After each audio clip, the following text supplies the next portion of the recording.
अरे सालू, तुम अभी तक तैयार नहीं हुई? किट्टी को लेने स्टेशन चलना है, उत्साहित तरुण ने कहा। तो यकीन ही नहीं हुआ कि आज मैं उसी किट्टी से मिलूंगी जिसने मेरी शादीशुदा जिंदगी का सारा आकर्षण ही चुरा लिया था। आज मैं खुद देखना चाहती थी कि आखिर किट्टी में ऐसा क्या है जिसका ख्याल 24 घंटे तरुण के दिल दिमाग पर छाया रहता है। 1 साल पहले ही सभी घटनाएं मेरे मन मस्तिष्क पर सजीव हो उठी। सुहाग सेज पर मैं शरमाई सकुचाई बैठी थी, खुशबू के झोंके की तरह। जैसे ही तरुण ने कमरे में कदम रखा, मैं छुई मुई सी बन गई। जोर से खिलखिलाते हुए तरुण बोले, किट्टी ने बिल्कुल ठीक कहा था, पुरुष के स्पर्श से लड़कियां छुई मुई बन जाती हैं। तरुण के मुंह से किट्टी का नाम सुनकर मेरे मन में उफान की चरम सीमा पर पहुंच गई। प्रेम सरिता का प्रवाह अचानक थम गया। रोमांच, उत्तेजना, स्पर्श सभी निस्तेज पड़ गए। किट्टी नाम का मेरे मन पर क्या प्रभाव पड़ा, इससे अनभिज्ञ तरुण की फिर से बोले, जानती हो सालू, किट्टी ने मेरा कितना साथ दिया है, हर वक्त हर मौके पर। सुहाग रात से लेकर अब तक तरुण न जाने कितनी बार ये शब्द दोहरा चुके थे, लेकिन आज तो इतना उत्साह अपने चरम पर था। किट्टी सुंदर है, स्मार्ट है, समझदार है, वगैरह वगैरह। मुझे तो क्या, किसी भी औरत को पति के मुंह से अपनी प्रेमिका की तारीफ नागवार गुजरती होगी। मुझे भी कौप्त होती ही थी जब किट्टी के साथ अपने पुराने दिनों की बातें तरुण मेरे साथ शेयर करते थे। बस चलता तो तुरंत रायगढ़ छोड़कर इंदौर चली जाती, लेकिन माँ की सीख याद आ गई, सालू, अपनी बहनों की तरह कोई हरकत मत करना। बचपन से ही मैं दिलेर किस्म की थी, अन्याय तो मुझसे बर्दाश्त भी नहीं होता था। बीए की परीक्षा देकर लौटी ही थी कि पापा ने मेरे लिए योग्य वर की तलाश शुरू कर दी। मुझे आज भी याद है जब वरुण अपनी माँ के साथ मुझे देखने आए थे। उनके चेहरे पर मुस्कुराहट थी। वो बार बार छुप छुप कर मुझे ही देख रहे थे, लेकिन उनकी रौबदार माँ मुझसे सवाल पर सवाल दागे जा रही थी। ऐसे सवाल तो आईएएस आईपीएस इंटरव्यू में भी शायद ही पूछे जाते होंगे। मैं ऊब चुकी थी और बार बार उठने की कोशिश कर रही थी, मगर माँ मुझे इशारे से बिठा रही थी। उन दोनों ने मुझे पसंद कर लिया और 8 दिन बाद सगाई की रस्म पक्की करने की बजाय बात तय कर चले गए। मैं अपनी खीज रोक नहीं पाई। मम्मा, मुझे भी शादी नहीं करनी, मैं आगे पढ़ना चाहती हूँ, कुछ करना चाहती हूँ। वो सब शादी के बाद कर लेना, तू तो बड़ी भाग्यवान निकली जो माँ बेटे खुद चलकर आए हैं। दहेज की भी कोई मांग नहीं रखी, सोने पे सुहागा। तरुण इकलौते हैं, ससुर जी भी नहीं रहे, सास को तो तू संभाल ही लेगी। इकलौते हैं तो लाडले भी बहुत होंगे। एक तो करेला, उस पर नीम चढ़ा, मैंने गुस्से से कहा। मैं ससुराल में हूँ। इस बात का एहसास मुझे तब हुआ जब पड़ोस की औरतों ने मेरी खूबसूरती का बखान किए जाने पर सास को टिप्पणी दी, ज़्यादा मत फुलाओ बहू को, नहीं तो घमंड चढ़ जाएगा। सुंदर लड़कियों की बुद्धि तो होती ही नहीं है। मन तो हुआ कोई करारा सा जवाब दे दूं, पर सोचा कम से कम आज तो घूंघट की लाज रख लेनी चाहिए। सुहाग कक्ष साधारण ही सजा हुआ था। दिल की धड़कनें तेज होने के लिए तरुण के शब्द काफ़ी थे। सालू, मैंने तुमसे शादी इसीलिए की क्योंकि तुम मेरी माँ की पसंद हो। मेरी पसंद नापसंद कोई मायने नहीं रखती, क्योंकि मैं किसी और से प्यार करता हूँ और उसे भूलना मेरे बस की बात नहीं है। पत्नी का सारा हक तुम्हें मिलता रहेगा, पर प्यार नहीं, क्योंकि प्यार मैं किट्टी के अलावा किसी और से नहीं कर सकता। ओहो, तो किट्टी नाम है उसका जिसे तरुण का प्यार मिला। जिंदगी में मैं पहली बार अपमान में डूब गई। ये सब सुनने के बाद और क्या बाकी रह जाता है कहने सुनने को। उस रात मैं वहीं सिमट कर सो गई। ये तो अच्छा हुआ कि उसने मुझे छुआ नहीं, क्योंकि मेरी स्थिति वैसी नहीं थी कि मैं उसे ये सब सहन कर सकती। लेकिन उसके बाद तो जैसे मुझ पर सब सहने की आदत ही हो गई। सास के कड़वे बोल, आए दिन की नुक्काचीनी, ऊपर से पति की उपेक्षा। सोचती क्या शादी के बाद औरत का इस कदर मजबूर हो जाती हैं। विमेश लेब की बातें क्या सिर्फ किताबी है? सासू जी को लाख कोशिश के बाद भी मैं खुश नहीं कर पाई। तरुण के लिए भी मैंने क्या नहीं किया था। एक रात अपना स्वाभिमान बेचकर मैंने तरुण से पूछा, आखिर मेरी किस गलती की सज़ा तुम मुझे दे रहे हो? मुझे पहले पता होता तो मैं हरगिज़ तुम्हारी ज़िंदगी में न आती, लेकिन तुमने मुझे बताया ही नहीं। मेरे आंसुओं का असर था, या रात की खुमारी मर्द की कमजोरी थी, या उसके अहम की संतुष्टि? तरुण ने मेरे समर्पण को स्वीकार कर लिया।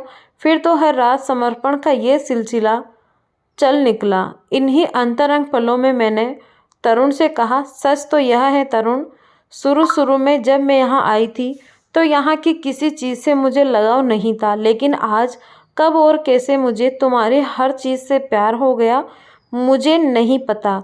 तुम मेरे बारे में क्या सोचते हो, लेकिन मुझे तो ऐसा लगता है कि मैं तुमसे कभी अलग नहीं रह पाऊंगी। नहीं जानती मेरा अनुमान सही था या गलत, पर ऐसा महसूस हुआ कि उनके दिल में क्या एक कोना थोड़ा पिघल गया। उसने कहा, सालू, तुमसे कुछ भी छिपाना नहीं चाहता। तुम्हारे बिना अब तो मैं भी खुद को अधूरा सा महसूस करने लगा हूँ। तुम अब मेरी आदत बन गई हो, पर कैसे कहूँ कि तुम्हारे पास रहता हूँ तो मुझे वो सुकून नहीं मिल पाता जो मुझे किट्टी के पास मिलता है। एक तरफ से वो मेरा मानसिक सबल है। अपमान, दुख और शर्म का मिला जुला भाव मेरे चेहरे पर मिल गया था, जिसे तरुण अंधेरे में न देख सका। उसके सिर्फ मेरे शरीर की जरूरत थी, जिसे वह हक का नाम दे रहा था। लेकिन क्या पत्नी सिर्फ इसी हक की तमन्ना करती है? वो ये भूल गया था कि शारीरिक जरूरत की पूर्ति से अधिक जरूरत एक पत्नी को मानसिक सबल की होती है, जिसका अधिकार उसने किट्टी को दे रखा था। मैंने पूछा, अगर तुम्हें किट्टी से इतना प्यार है तो माँ को क्यों नहीं बताया? बताया था, लेकिन माँ नहीं मान, क्योंकि वो एक साधारण नर्स हैं। मेरा सारा शरीर ईर्ष्या से सुलग गया। इसीलिए तरुण पूरी पूरी रात मोबाइल ऑन करके व्हाट्सएप देखता रहता है। सच जिसे हम प्यार करते हैं उसे पाने के लिए चाहे जितने प्रयास मिन्नतें क्यों न कर ले, जब तक वो हमें न चाहे हम उसे नहीं पा सकते। मुझे लगा मैं हार चुकी हूँ। तरुण को मैं धीरे धीरे पा रही हूँ, ये भ्रम एक बारगी टूट गया था। फिर भी सासू जी से ये सवाल जरूर पूछा कि सब कुछ जानते बूझते हुए उन्होंने मेरी ज़िंदगी बर्बाद क्यों की। ताज्जुब है, तुम्हें अभी तक नहीं पता कि मैंने अपने बेटे की शादी किसी किट्टी से क्यों नहीं की? उन्होंने जवाब देने की बजाय मुझसे ही सवाल पूछा। इसीलिए क्योंकि किट्टी के गर्भाशय में ट्यूमर था। अगर ऑपरेशन के दौरान उसके गर्भाशय से ट्यूमर निकाला जाता तो उसे कैंसर हो जाता। मुझे वंश चलाने के लिए एक पोता चाहिए था, जो मुझे किट्टी से मिलने वाला नहीं था। उनके बाकी के शब्द मायूसी में डूब गए। पता नहीं तुम भी माँ बनने के काबिल हो या नहीं। मुझे अपनी औकात का पता चल गया। मैं पत्नी या बहू बनकर नहीं, बच्चे पैदा करने वाली मशीन बनकर इस घर में आई थी। तभी तो मेरे हिस्से में प्यार के बदले वासना, अपने तत्व के बदले अपेक्षा पाई। पहली बार नफरत हुई थी तरुण से, लेकिन अगले ही पल से ये भाव सब दब गया सा। प्यार शायद है ही नहीं ऐसी चीज़ जो इंसान को इस कदर मजबूर और लाचार कर देता है कि वो सब कुछ समझते हुए भी अपने हक, अभिमान, आदर्श और स्वाभिमान को ताक पर रखकर सही गलत सब कुछ स्वीकार करता चलता है। अपने प्रिय पात्र को पाने में हर ओर से नाकामी हासिल होने पर जो टूट जाता है पर झुकता नहीं। मैं भी टूट तो चुकी थी, पर दिल के किसी भी कोने में मैंने हार नहीं मानी। तरुण का घर छोड़कर नहीं जा सकती थी, क्योंकि अब मैं माँ बनने वाली थी। सासू जी और तरुण की खुशी का परवाह नहीं था। धीरे धीरे तरुण का व्यवहार बदलने लगा। वो अब पहले से ज़्यादा मेरा ध्यान रखने लगा। हर वक्त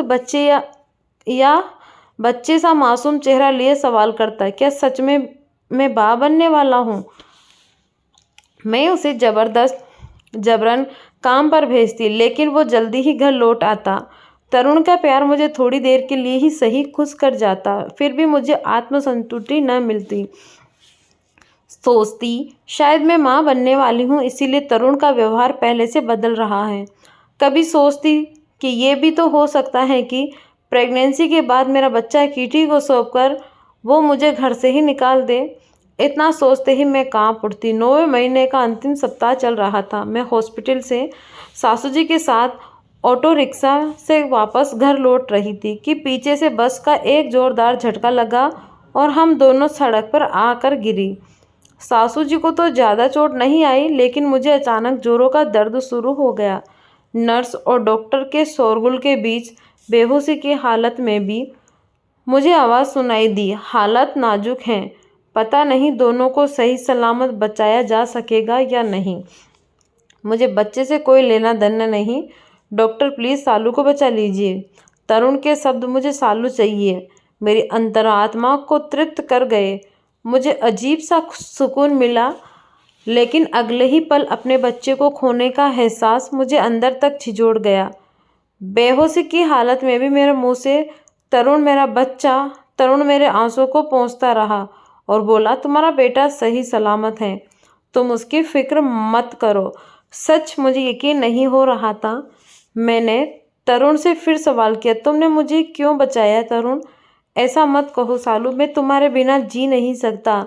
जब मैं तुम्हें यहाँ लाया तुम्हारी हालत बेहद नाजुक थी। किट्टी भी यहीं थी, काफ़ी ब्लीडिंग हो चुकी थी। मैंने उसकी ओर देखा तो वो बोली, तरुण बच्चे को ही। आगे के शब्द खो गए, लेकिन मुझे मेरी मंजिल दिखा गए।